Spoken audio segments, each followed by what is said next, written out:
So guys, cases की series में आप सभी का स्वागत है और जिस केस के बारे में मैं आपके साथ बात करने वाला हूं that is Indira Sahni versus union of India 1992 and all of you know it, this is very much important case. ऐसा नहीं है मैंने पहले ये केस नहीं करवाया है, लेकिन आप सभी को पता है कि हमने एक नई सीरीज शुरू की है जिसमें हम हर हफ्ते एक इशू के ऊपर सारी जजमेंट कवर करते हैं।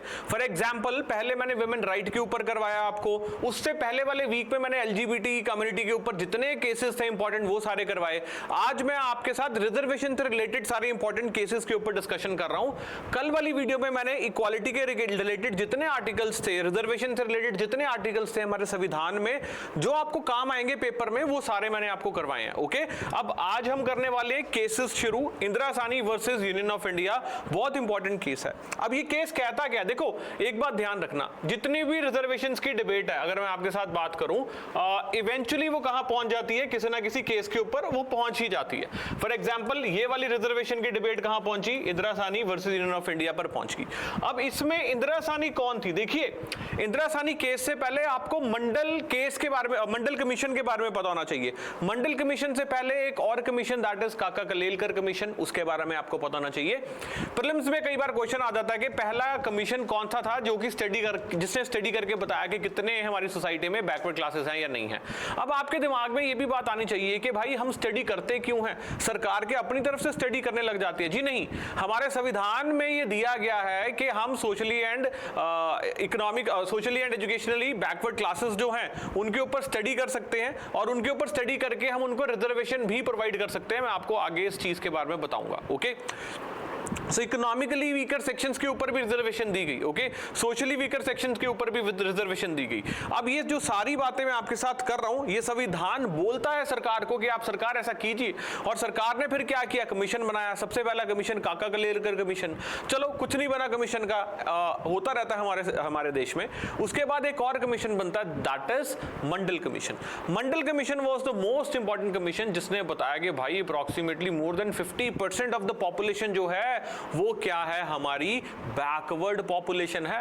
आपने एससीज एंड एसटीज को तो रिजर्वेशन दे दी है गाइस, लेकिन आप एक बहुत बड़ा तबका भूल गए समाज का जो कि अदर बैकवर्ड कास्ट में आता है, अदर बैकवर्ड क्लास में आता है, जिनके ऊपर कोई बात ही नहीं कर रहा है। अगर आप समाज में न्याय लाने की बात कर रहे हैं, जस्टिस लाने की बात कर रहे हैं, इक्वालिटी लाने की बात कर रहे हैं, सब्सटैंशियल इक्वालिटी लाने की बात कर रहे हैं, पॉजिटिव डिस्क्रिमिनेशन लाने की बात कर रहे हैं, अफर्मेटिव एक्शन लाने की बात कर रहे हैं, तो आप इनको कैसे इग्नोर कर सकते हैं? तो मंडल कमीशन की रिपोर्ट हमारे सामने आती है और मंडल कमीशन जो है हमें बताता है कि भाई इतनी सारी पॉपुलेशन जो है आपकी सारी बैकवर्ड है। अब इनको अपलिफ्ट करने के लिए आपको इनको रिजर्वेशन देनी पड़ेगी, उसी प्रकार से जिस प्रकार से आपने एसटी एंड एससी कम्युनिटी को क्या दी है, रिजर्वेशन दी है। तो जैसे ही मंडल कमीशन की रिपोर्ट के ऊपर उस समय के प्रधानमंत्री एक्ट करके रिजर्वेशन देते हैं ओबीसीज को, वैसे ही पूरे समाज में शोर मच जाता है और एक भावना आती है यूथ के मन के अंदर के एससी एसटीज को रिजर्वेशन दे दी, ओबीसीज को रिजर्वेशन दे दी, तो जो जनरल कैटेगरी है वो क्या करे, वो क्या अपने आप को आग लगा ले, और अपने आप को आग लगाना शुरू भी कर दिया। So there was a case also जहां पर एक शख्स ने अपने आप को जला लिया था भाई, और उसके बाद तो बिल्कुल आउटरेज हो जाता है, शोर मचना शुरू हो जाता है। और इस बैकड्रॉप में हमें नजर आता है ये मुद्दा सुप्रीम कोर्ट पहुंचता हुआ, जिसमें इंदिरा साहनी जो कि खुद सुप्रीम कोर्ट की एक मानी हुई लॉयर थी, जिन्होंने क्वेश्चन किया इस चीज को कि इक्वालिटी लाने के नाम पर, सब्सटैंटिव इक्वालिटी लाने के नाम पर समाज में हम अन्याय लेकर आ रहे हैं, दिस इज सोशल इनजस्टिस, जो कि ये पार्लियामेंट ने किया है इस समाज के जनरल कैटेगरी के लोगों के साथ। रिजर्वेशन देके हर एक कैटेगरी को तो ले दे के जनरल के पास क्या बच गया। तो बहुत ज्यादा जरूरी था इस केस का सुप्रीम कोर्ट तक पहुंचना, ताकि सुप्रीम कोर्ट भी जस्टिस लेकर आए, न्याय लेकर आए। देखिए, कोई एतराज नहीं है, हमारे समाज में बहुत पिछड़े हुए लोग भी रहते हैं और उनको आगे लाने के लिए हमें उनको एक्स्ट्रा पुश देना ही पड़ेगा। लेकिन वो एक्स्ट्रा पुश ऐसा नहीं ना हो जाना चाहिए कि जो जनरल कैटेगरी है, जिनका कोई कसूर भी नहीं है आज के टाइम के ऊपर, वो इतने पीछे चले जाएं कि उनकी कोई कंसिडरेशन ही ना रहे, और ये जिनको हम एफर्मेटिव एक्शन के तहत रिजर्वेशन दे रहे हैं ये बहुत आगे निकल जाएं और इनका कहीं सिर पैर कुछ भी ना बचे, कंडीशन के ऊपर ध्यान भी ना दे। So this was a major question जो उस टाइम पर सोसाइटी में, रादर आज भी ये मेजर क्वेश्चन निकल कर आ रहा है। इसी बैकग्राउंड ड्रॉप में हमारे पास क्या आता है, इंदिरा सानी केस। तकरीबन 9 जजेस का कॉन्स्टिट्यूशनल बेंच था जी इंदिरा सानी केस का, जिसमें सुप्रीम कोर्ट ने ये डिसाइड करना था कि क्या अदर बैकवर्ड क्लासेस को दी गई रिजर्वेशन जो है वो सही है या गलत है। So this case gave India what, OBC reservation. And then और क्या क्या दिया इसने, क्रीमी लेयर का डॉक्ट्रिन जिसमें 50% सीलिंग रूल भी हमें नजर आता है। सो पहला ओबीसी रिजर्वेशन, दूसरा क्रीमी लेयर डॉक्ट्रिन, तीसरा 50% सीलिंग रूल, एंड इसीलिए इसको बोला जाता है कॉन्स्टिट्यूशन ऑफ रिजर्वेशन लॉ। अब आपको नहीं समझ आएगा कि ओबीसी रिजर्वेशन का क्या क्राइटेरिया है, वो मैं आपको बता दूंगा आगे, बट उससे पहले हम क्रीमी लेयर डॉक्ट्रिन को समझते हैं। अब ये क्रीमी लेयर डॉक्ट्रिन क्या चीज है? जब हम क्रीमी लेयर डॉक्ट्रिन के बारे में बात करते हैं, when we are trying to talk about the creamy layer doctrine, इसमें हम क्या समझते हैं? इसमें हम समझते हैं कि भाई क्रीमी लेयर जो है, when we talk about the creamy layer का कॉन्सेप्ट क्या होता है कि सपोज करो ए है, सपोज करो बी है, दो है ए, अदर वन इज बी। अब ए जो है वो बड़ी इन्फ्लुएंशियल और रिच फैमिली से है, बी जो है वो बहुत ही पुअर परिवार से है। अब दोनों ही ओबीसीज हैं, अदर बैकवर्ड क्लास हैं, दोनों को संविधान में रिजर्वेशन मिल गई है। अब हो क्या रहा है, ए को रिजर्वेशन भी मिल गई, बी को भी मिल गई, जबकि रिजर्वेशन का हमारा मकसद क्या था कि जो पिछड़ गए हैं, जो पीछे रह गए हैं, वो आगे आ जाए। सोशली, इकोनॉमिकली, एजुकेशनली जो समाज पीछे रह गए वो आगे आ जाए ना, बेसिकली बी का आगे आना बनता था। लेकिन रिजर्वेशन टूल का इस्तेमाल किसने किया? ए ने किया, और ए ने रिजर्वेशन लेके ऐसी दौड़ लगाई कि ना सिर्फ बी को इसने पीछे छोड़ दिया बहुत, बल्कि जनरल कैटेगरी को भी क्या कर दिया, पीछे छोड़ दिया। तो कोर्ट ने कहा भाई ये तो बात सही नहीं है, ये तो काम खराब है, आप ऐसा क्यों कर रहे हैं? रिजर्वेशन का जो क्या कहते हैं उसको, जो जिस्ट है, रिजर्वेशन का जो असली मकसद है, जो हम रिजर्वेशन जिस पर्पस के लिए लेके आए वो तो डिफीट हो रहा है। It was to uplift the society, या फिर इसका मकसद ये था कि जो ऑलरेडी ठीक हैं उनको अलग से बिजनेस क्लास में बिठा के भेज दो, ऐसा तो नहीं ना था मकसद, लेकिन हुआ ऐसे ही। तो इसीलिए क्रीमी लेयर कोर्ट ने आइडेंटिफाई की, किसमें? कोर्ट ने क्रीमी लेयर का मुद्दा आइडेंटिफाई किया ओबीसी, अदर बैकवर्ड क्लास में। और क्रीमी लेयर के रिगार्डिंग कोर्ट ने क्या बोला कि भाई देखो, ओबीसीज को रिजर्वेशन देने में कोई प्रॉब्लम नहीं है, क्योंकि हमारा जो संविधान है वो एक ट्रांसफॉर्मेटिव डॉक्यूमेंट है जो ट्रांसफॉर्म कर रहा है लोगों की जिंदगियों को, और ऐसे में हम अड़चन नहीं डाल सकते हैं ये ऑर्डर करके कि नहीं जी हम ओबीसीज को रिजर्वेशन नहीं देंगे। लेकिन ट्रांसफॉर्म जिंदगियों को करना है उनकी जिनकी जिंदगियां बहुत पीछे रहेगी। तो यहां पर जो लोग वेल ऑफ है वो रिजर्वेशन लेके बहुत आगे बढ़ जाते हैं, तो हमें उनको रोकना है। उनको रोकने के लिए कॉन्सेप्ट ऑफ क्रीमी लेयर आया, जिसमें कोर्ट और सरकार ने क्या किया कि कुछ बेसिक पैरामीटर्स उसके बाद निकल कर आते हैं कि इतनी इतनी इनकम है, अगर ये वाली जॉब है तो आप क्रीमी लेयर में आते हैं। और जब आप क्रीमी लेयर में आ रहे हैं तो आप बाहर हो जाते हैं। ये बात अलग है कि आपको बहुत सारे यूपीएससी एस्पिरेंट्स, बहुत सारे स्कूल्स, कॉलेजेस, जॉब्स में आपको यही नजर आता है कि लोग फॉल्स सर्टिफिकेट बनाते हैं, गलत सर्टिफिकेट, इनकम सर्टिफिकेट, इनकम गलत बता के रिजर्वेशन का बेनिफिट लेने की कोशिश करते हैं। अब ये तो आपकी खुद की नैतिकता है ना, आप कहां तक जाना चाह रहे हैं, कहां तक जाना नहीं चाह रहे हैं, विच इज रॉन्ग। आपको इसका बेनिफिट नहीं लेना चाहिए अगर आपका बेनिफिट बनता ही नहीं है। तो अगर आप ले रहे हैं तो आप अपने आप को डाउट कर रहे हैं, अपनी काबिलियत को डाउट कर रहे हैं। ये बात दिमाग में लेके चलिएगा, you need to think over this. चलिए, so it is often called as the constitution of reservation law, जो मैंने आपको बताया।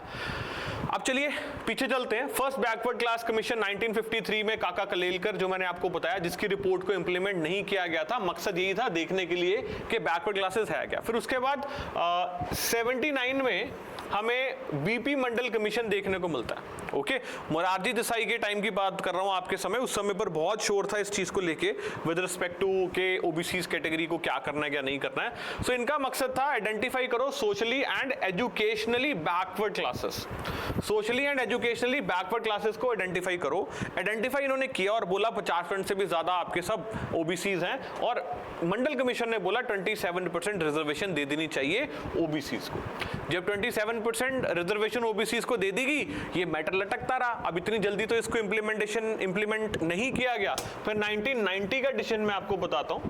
1990 का डिसीजन क्या था? प्राइम मिनिस्टर वीपी सिंह ने क्या किया? अनाउंस किया implementation of the Mandal commission recommendation. VP Singh ने क्या किया, अनाउंस किया implementation of what, Mandal commission. इन्होंने बोला वीपी सिंह हमारे प्रधानमंत्री ने कि भाई मंडल कमीशन की जो रिकमेंडेशन थी उसको लागू करो, उसको लागू क्यों नहीं करते हो। एंड उसके बाद जब लागू हुआ, वो कहानी मैं आपको ऑलरेडी बता चुका हूं कि कैसे मास प्रोटेस्ट हुआ, कैसे लोगों ने इसके खिलाफ प्रदर्शन किया, कैसे लोगों ने एक्सेप्ट नहीं किया कि भाई अब जनरल कैटेगरी जाए तो कहां जाए। देखो बात ठीक है जनरल कैटेगरी की भी कि अगर आप सभी को रिजर्वेशन दी जाएंगे तो हम कहां जाएंगे, बात ठीक है अदर बैकवर्ड क्लास की भी कि भाई अब हमारा क्या कसूर, अगर हम इतने पीछे हो गए हैं, गेम तो एट पार रहनी चाहिए ना। अगर एक लाइन से आप भाग रहे हैं तो उसी लाइन से हमें भी भगाओ, हमें कैसे भगाएंगे जब हम इतनी पीछे हैं। और अगर आप यहां से भी हमें भगा रहे हैं तब भी अन्याय है। क्यों? क्योंकि हम यहां पर खड़के भी आपसे कंपीट नहीं कर सकते क्योंकि आपके पास एक्स्ट्रा एडवांटेज है इतने सालों की, तो हमें एटलीस्ट 10 मीटर का एडवांटेज दो। यही रिजर्वेशन है, यही रिजर्वेशन है। क्या बनती है? हाँ बनती है। क्या सभी के लिए बनती है? जी नहीं, सभी के लिए नहीं बनती। किसके लिए बनती है? फिर उनके लिए जो बहुत पिछड़ चुके हैं। प्रॉब्लम क्या हो रही है कि रिजर्वेशन का बेनिफिट वो ले ही नहीं पा रहे। मैं आपको एक कहानी बताता हूँ छोटी सी। वो कहानी ये है, ये ए है, ये बी है, दोनों क्या है, सेम इकोनॉमिकली एजुकेशनली दोनों सेम है, दोनों को रिजर्वेशन मिली और इसमें कौन आगे निकल गया? ए आगे निकल गया, बी पीछे रह गया। ओके, उसके बाद ए के आगे फर्दर 2 बच्चे हो गए, सी एंड डी। ओके, इसके भी आगे बच्चे हो गए ई एंड एफ। ओके, अब रिजर्वेशन का क्राइटेरिया तो चल रहा है, इसके बच्चों ने भी रिजर्वेशन ली, ये और आगे बढ़ गए जी, इसके बच्चों ने भी रिजर्वेशन ली, ये कुछ नहीं कर पाए, ये फिर वहीं के वहीं रह गए। अब क्या हुआ जी, नेक्स्ट इनके भी आगे बच्चे हो गए एक्स वाई जी, इसके भी आगे बच्चे हो गए 1 2 3। अब चाह के भी ये इसके साथ कंपीट नहीं कर सकते क्योंकि ये ऑलरेडी बहुत आगे निकल चुके हैं, ऑलरेडी ब्यूरोक्रेट बन चुके हैं, ऑलरेडी अच्छे एजुकेशनल इंस्टीट्यूट या सरकारी नौकरियां लेकर बैठे हैं, ऑलरेडी बहुत पैसा कमा चुके हैं। तो अब ये चाहे सेम शेड्यूल कास्ट है या शेड्यूल ट्राइब है या ओबीसी है, चाह के भी अब ये नहीं कंपीट कर सकते, ना ही इनको अब रिजर्वेशन की जरूरत है क्योंकि इनके बच्चे तो निकल चुके हैं उस चीज से। अब रिजर्वेशन की जरूरत किसको है? बी को। अब बी को कंपीट करवाना चाहिए सी के साथ जो कि सेम सर्कमस्टांसेस पर है, इसको बाहर निकालो। ये मुद्दा आपका ओबीसीज में तो लग गया, अदर बैकवर्ड क्लासेस में तो ये मुद्दा लग गया आपका क्रीमी लेयर का, यही क्रीमी लेयर है। ओके, सो मास प्रोटेस्ट आया, मैटर जो था वो सुप्रीम कोर्ट में पहुंच गया and court had to answer this. अब कोर्ट के ऊपर सवाल क्या था कि ओबीसी रिजर्वेशन को ग्रांट कर देना चाहिए, नंबर 1। नंबर 2 के बैकवर्ड क्लासेस को आइडेंटिफाई कैसे करना है कि बैकवर्ड क्लासेस कौन सी होंगी कौन सी नहीं होगी। तीसरा मुद्दा क्या था कि एडवांस मेंबर जो ओबीसीज में, जैसे मैंने अभी आपको बताया, उनको भी रिजर्वेशन देनी है हमें या नहीं देनी है। चौथा, अगर सभी को आइडेंटिफाई करके 100 पोस्ट निकलती हैं, क्या 100 में से हम 90 सीट्स भी रिजर्व कर सकते हैं या इट हैज टू बी 50% की सीलिंग? क्या 50% हमें जर्नल के लिए रखना ही रखना है कि 50% भी रखने की जरूरत नहीं है जर्नल के लिए? देन क्या रिजर्वेशन प्रमोशन में देनी है? अब प्रमोशन में रिजर्वेशन देने का मतलब क्या है? लेट्स सी, ये ए है, ये बी है। ए ने नौकरी ज्वाइन की 5 साल पहले, बी ने नौकरी ज्वाइन की अभी। बी एससी है और ए जनरल कैटेगरी का है, लेकिन 5 साल बाद ए की प्रमोशन होनी थी, वो पहुंच गया 1 पोस्ट प्लस। बी की 1 साल बाद ही प्रमोशन होगी क्योंकि ये रिजर्व कैटेगरी का था, तो ये ए से भी ऊपर चला गया, सपोज कीजिए +2 हो गया। ओके, एग्जाम्पल के तौर पे। तो प्रमोशन में वो भी आगे निकल रहे हैं जिन्होंने लेट ज्वाइन किया। गाइस, ये भी बड़ी बात थी। अब आगे चलते हैं, सुप्रीम कोर्ट का डिसीजन क्या था, सुप्रीम कोर्ट ने इसके ऊपर अपनी क्या टिप्पणी थी। सुप्रीम कोर्ट का कहना था कि भाई ओबीसीज के रिगार्डिंग जो रिजर्वेशन 27% है वो बिल्कुल ठीक है। आर्टिकल 16(4), ये सारे आर्टिकल्स जो है मैंने आपको पिछले लेक्चर में करवाए हैं, वो आप जाके देख सकते हैं। तो कोर्ट ने बोला कि 16(4) is completely fine, I mean 27% reservation जो है वो दीजिए, प्रोवाइडेड आपको क्रीमी लेयर का कॉन्सेप्ट इंट्रोड्यूस करना पड़ेगा, यानी कि ओबीसी सेक्शन में से आइडेंटिफाई करो उन लोगों को जो लोग बहुत तरक्की कर चुके हैं, जो इकोनॉमिकली, एजुकेशनली, सोशली अपलिफ्ट हो चुके हैं, उनको पकड़ के बाहर निकालो, तब जाके रियल बेनिफिट उनके पास जा पाएगा जिनको रियल बेनिफिट की क्या है, आवश्यकता है। Then reason, benefit should reach generally backward group, ठीक बात है, एंड इसी को हमने क्या बोला, creamy layer doctrine. Then 50% ceiling का जो रूल है वो कोर्ट ने लगाया। 50% सीलिंग का मतलब ये था कि देखिए, अगर हम न्याय करने की कोशिश कर रहे हैं, हम क्या लाने की कोशिश कर रहे हैं समाज में, न्याय। एक के लिए न्याय, दूसरे के लिए अन्याय नहीं होना चाहिए। अगर आप 100 सीट्स निकाल कर 80% ऑफ द सीट्स जो हैं वो रिजर्व कर रहे हैं, 20% आप जर्नल के लिए रख रहे हैं, आप जर्नल के लिए रख रहे हैं तो जर्नल के साथ क्या हो गया भाई, इनजस्टिस हो गया, मत कीजिए ऐसा। इसलिए कोर्ट ने बोला there has to be 50% ceiling rule. Reservation आप कीजिए लेकिन 100 में से आप 50 रिजर्वेशन कर सकते हो, 50 से ज्यादा रिजर्वेशन आप नहीं कर सकते हो। सिर्फ ऑर्डिनरी सर्कमस्टांसेस में ही हम ये डिपार्चर लेंगे, लेकिन रेगुलर क्या है कि 50% ही आप लेकर चलेंगे। ओके, देन रिजर्वेशन जो है इकोनॉमिक क्राइटेरिया के ऊपर नहीं हो सकती। गरीबी गुरबत कोई क्राइटेरिया नहीं है किसी की बैकवर्डनेस जानने का। हम तो सोशल इनजस्टिस की बात करें, सामाजिक अन्याय की बात करें, इकोनॉमिक इनजस्टिस की बात नहीं कर रहे हैं। सामाजिक अन्याय का मतलब क्या है कि बाप दादा परदादाओं को कैसे ट्रीट किया जा रहा था।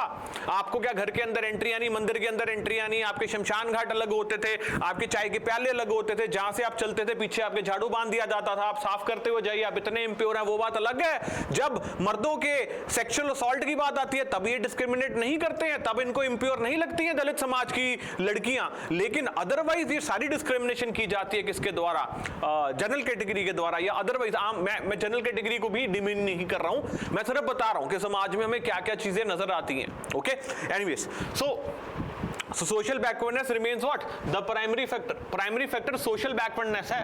फिर सब classification within the backward classes allow की quoted said that backward classes को आप divide कर सकते हैं into backward and more backward, और यही principle है। It was later on influenced Devinder Singh. Okay, quote said backward classes can be divided into what? Backward and more backward. यही principle I mean later influence what? Devinder Singh. Then no reservation in promotion. Promotion में बोला कि कोई reservation नहीं दी जाएगी। अब अगर आपने एंट्री पॉइंट पे ले लिया बस ठीक है ना, फिर आप इतना बहुत है आपकी डेवलपमेंट के लिए, इसके बियॉन्ड आप कहां जाना चाह रहे हैं। And this later led to what 77th constitutional amendment. देखो क्या होता है, कोर्ट ने कोई जजमेंट दी, उस जजमेंट को खत्म करने के लिए अमेंडमेंट्स आई जाएंगी। तो कोर्ट ने बहुत कुछ बोला यहां पर, उन सभी को खत्म करने के लिए क्या होता गया, अमेंडमेंट्स आती गई। जैसी 77th अमेंडमेंट आई उसने उल्टा दिया जो कोर्ट ने बोला। ओके, विद रिस्पेक्ट टू हम प्रमोशंस की बात कर रहे हैं। इंदिरा साहनी ने बोला कि ओबीसी रिजर्वेशन का फ्रेमवर्क जो है वो कैसा होना चाहिए। क्रीमिलियर डॉक्ट्रिन वाली बात बिल्कुल ठीक है, 50% सीलिंग वाली बात ठीक है, सब क्लासिफिकेशन होना जरूरी है ताकि आइडेंटिफाई करे कौन ज्यादा बैकवर्ड है कौन कम बैकवर्ड है। एंड मॉडर्न रिजर्वेशन ज्यूरिस्प्रूडेंस जो है वो भी हमें देखनी है। सो ओबीसी रिजर्वेशन फ्रेमवर्क जो था, it almost every later reservation case cites what Indira Sawhney. अब हमेशा ये एक बेस केस बन चुका है इंदिरा साहनी केस, जो बताता है हमें केस के बारे में। आई होप गाइस ये चीज आपको समझ आई जो हमने बात की है इंदिरा साहनी केस के बारे में। ओके, अब देखिए एक क्वेश्चन अभी भी चलता आ रहा है, क्या कि क्या SC ST रिजर्वेशन प्रमोशन को कंटिन्यू रखना है या नहीं, या schedule caste and schedule tribes जो प्रमोशन में जा रहे हैं या प्रमोशन में भी उनको रिजर्वेशन मिलती है, क्या ये सही है या गलत है। अब ये जो क्वेश्चन था, this led to what M Nagaraj 2006 का case and later Jarnail Singh 2018 case. So 2018 का केस, 2006 का case, okay, M Nagaraj and later Jarnail Singh, ये दोनों इंपॉर्टेंट है। मैंने आपको कल क्या बताया था कि केसेस करते हुए बीच में भी कुछ केसेस आते जाएंगे जो भी आपको क्या रखने हैं, ध्यान में रखने, समझ के चलने। तो आगे हम वीडियो करते जाएंगे और भी केसेस डिस्कस करेंगे। That was for Indira Sahni case. Short में आपको ये समझ आ जाना चाहिए, एग्जाम में आपको क्या करना है, एग्जाम में आपको सारे केसेस की ये शॉर्ट चीजें लिखते जाना। जो शॉर्ट चीजें लिख ली, जो शॉर्ट चीजें लिख ली, ताकि आपको पेपर में अटेम्प्ट करते हुए कंफ्यूजन ना हो। इस सीरीज का मकसद ये नहीं है कि मुझे केसेस करवाने हैं, केसेस तो मैंने एनीवे बहुत सारे करवाए भी हुए हैं। इसका मेन मकसद ये है कि जब मैं आपको केसेस करवा रहा हूं तो वो केसेस का इतना जिस्ट आपको मिल जाए, प्लस एक टॉपिक के सारे केसेस आपके सामने आ जाए, ताकि आपको पेपर में याद करते हुए कोई प्रॉब्लम नहीं आनी चाहिए। अब बहुत सारी चीजें हम क्लास में भी डिस्कस करते हैं जो हम यहाँ ऑफ कोर्स नहीं कर पाते हैं, एंड वो सारी क्लासेस का एक्सेस आपको देने के लिए हमने अपना कोर्स जो है वो बहुत ही नॉमिनल प्राइसेस पर ऑफर कर दिया है। दैट इज 999 यानी कि approximately 10,000, but only if you apply code what ABH01। ये ABH01 कोड आपको कहां जाके लगाना है, हमारी वेबसाइट launchpadeducation.in पर, या फिर हमारी ऐप डाउनलोड कर लीजिए, launchpad education app for iOS users, my institute app for launchpad education app for Android users, my institute app for iOS users. तो आप डाउनलोड कीजिए, डाउनलोड करने के बाद आप अपना डिजायर्ड कोर्स उठाइए, कोर्स उठा के वहां पर कोड लगा दीजिए ABH01, तो ये 25,000 वाला कोर्स आपको मात्र 10,000 में मिल जाएगा, जिसमें फिर कंप्लीट पॉलिटी मैंने करवाई, एथिक्स आपको नजर आएगा, इंटरनेशनल रिलेशन हिस्ट्री, मतलब कंप्लीट सिलेबस आपको वहां पर मिल जाएगा रिकॉर्डेड लेक्चर के फॉर्मेट पे। I hope guys it is clear. तो हमारी सीरीज के साथ बने रहिए, कल मैं आपके साथ और केसेस के बारे में डिस्कस करूंगा। रोज रात को 10 बजे आपके लिए एक केस मैं लेकर आता हूं शॉर्ट में। Thank you very much.